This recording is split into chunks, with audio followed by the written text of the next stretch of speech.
Subscribe Muhammad Amjad Nadwi, Indian Islamic scholar.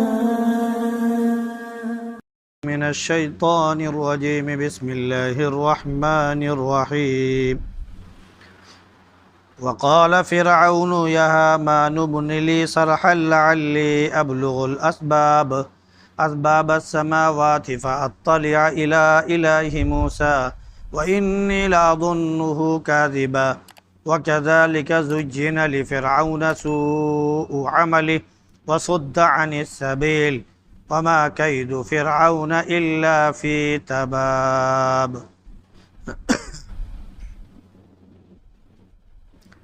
وقال فرعون، اور فرعون نے کہا، اے حامان میرے واسطے ایک اونچا محل بناؤ تاکہ میں پہنچ جاؤں راستوں تک، آسمان کے راستوں میں، پھر میں موسیٰ کے معبود کو جھانک کر دیکھوں، اور میرا خیال ہے کہ وہ جھوٹا ہے۔ ایسے فرعون کے لیے اس کا برا عمل مزین کر کے پیش کر دیا گیا اور اس کو راستے سے روک دیا گیا، اور فرعون کا مکر صرف تباہی کے واسطے تھا۔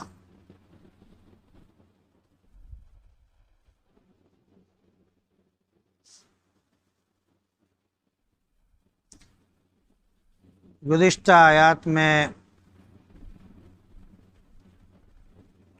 حضرت موسیٰ علیہ السلام کے اوپر ایمان لانے والے شخص کا ذکر تھا جس نے اپنے ایمان کو چھپایا اور پھر فرعون کے ساتھیوں اور حواریوں کو دعوت دی اور موسیٰ علیہ السلام کے قتل سے منع کیا اور ان کو آخرت سے ڈرایا، اور جو قومیں گزر چکی تھیں ان پر جو عذاب آئے تھے اس طرح کے عذاب سے بھی ان کو ڈرایا، اور مثالیں بھی دی کہ حضرت یوسف علیہ السلام بھی آئے تھے اور نبوت کی ساری دلیلیں لے کر آئے تھے، لیکن لوگوں نے انکار کیا تھا، اور انتقال کے بعد لوگوں نے کہا کہ ان سے اچھا نبی اب کوئی کبھی آئے گا ہی نہیں۔ تو نبی کی زندگی میں تو انکار کیا، نبی کے بعد انہوں نے اقرار کرنے کی کوشش کی، حالانکہ نبی کے بعد بھی اگر اقرار کر لے تو اس کی خوش نصیبی ہے، ورنہ وہاں پر جو بتایا جا رہا ہے کہ انہوں نے اقرار کیا، تو اقرار اس معنی میں نہیں کیا کہ انہوں نے نبی کے دین کو، نبی کی بات کو تسلیم کر لیا، بس یہ کہ ہاں وہ بہت اچھے شخص تھے اور واقعتاً وہ ان کی وجہ سے برکت اور خیر ہمارے ہاں تھی، اب ان کے جانے سے یہ ساری چیزیں ختم ہو گئی، بس صرف اتنا اعتراف۔ اب جو لوگ اللہ کے نبیوں سے مقابلہ کرتے ہیں بغیر کسی دلیل کے، اللہ کو ان سے سخت غصہ آتا ہے اور مومنوں کو بھی آتا ہے، اور اللہ کیا کرتا ہے کہ ایسے جابر، متکبر، گھمنڈی اور غرور کرنے والے شخص کے دل پر مہر لگا دیتا ہے۔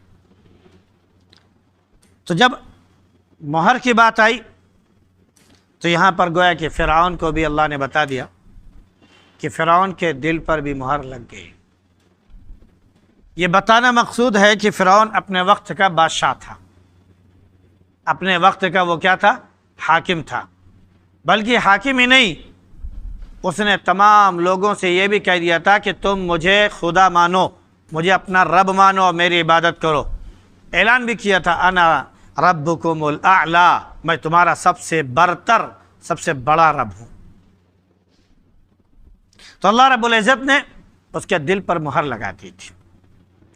اور عام طور سے دین کی بات کی اور سچی بات کی مخالفت رائل جو لوگ ہوتے ہیں وہاں سے شروع ہوتا ہے، جو کیا بولتے ہیں کہ متوسط طبقے تک کی جو مالداری ہوتی ہے یہاں تک یہ چیز آتی ہے۔ سب سے پہلے حکومت والے،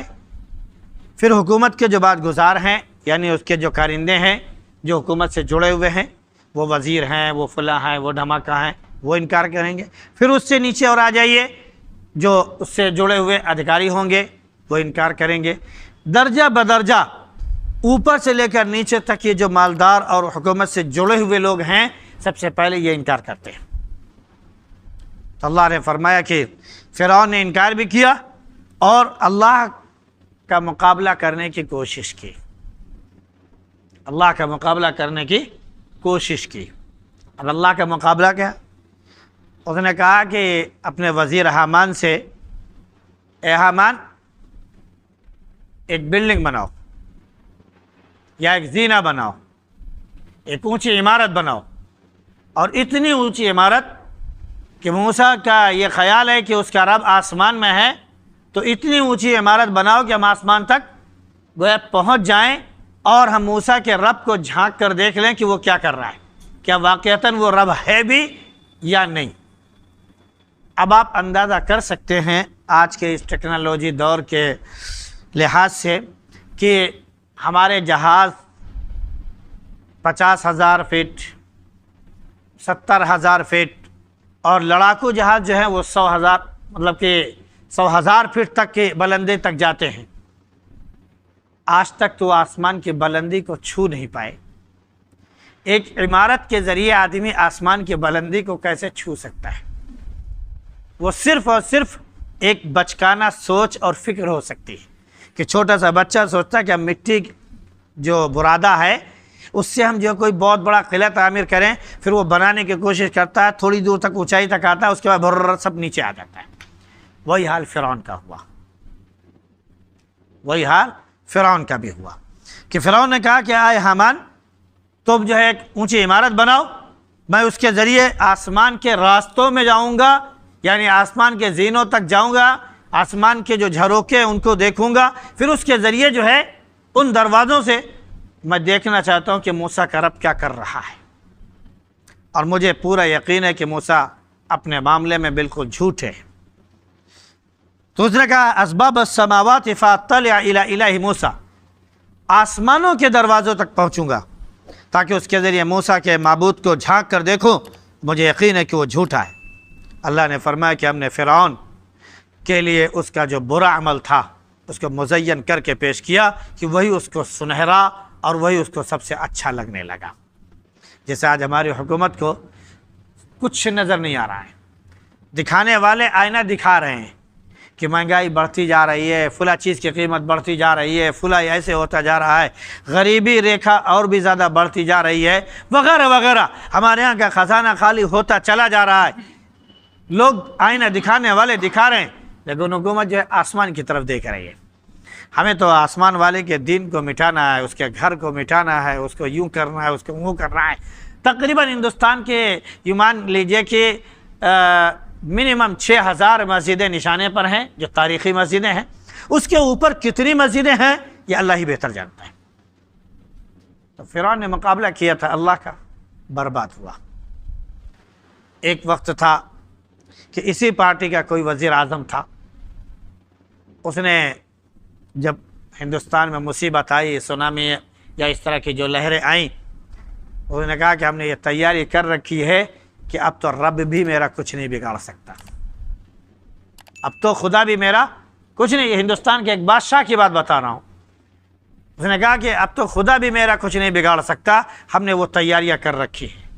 اللہ نے وہ سونامی بھیجی، وہ تباہی، وہ واہی، وہ بربادی آئی کہ ہندوستان کے کان کھڑے ہو گئے، بلکہ کہہ لیجیے کہ دوسروں سے مدد مانگنے پر مجبور ہو گئے۔ تو جو رب کو آگے دکھائے، اللہ کو چیلنج کرے، تو اللہ نے فرمایا کہ وما کید فرعون الا فی تباب، ایسے حاکم، ایسے فرعون کا مکر اور اس کی چال صرف تباہی و بربادی کا ذریعہ ہے۔ یہ کسی بھی چیز سے ہو، کیسے بھی ہو، جب بھی اللہ کے بندوں کو پریشان کرنے کی کوشش کی جائے گی تو اللہ کے جو بندے ہیں وہ عیال ہیں اللہ کے، اللہ ہر چیز برداشت کرتا ہے۔ وہ ہم اللہ کی عبادت نہ کریں، اللہ دنیا میں عذاب نہیں دیتا۔ ہم اللہ کے ساتھ شرک کریں، اس کا بدلہ دنیا میں اللہ نہیں دیتا۔ دنیا کے اعتبار سے اللہ نے تم کو سب کچھ نواز رکھا ہے، لیکن اگر اللہ کے بندوں کو ستایا جائے گا، ان پر ظلم ڈھایا جائے گا،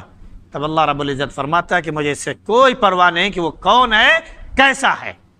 ہم دنیا میں اس کے ظلم کا بدلہ دکھا کے رہیں گے اور اس کو دے کے رہیں گے۔ تو دنیا میں جو بھی ظلم ڈھائے گا،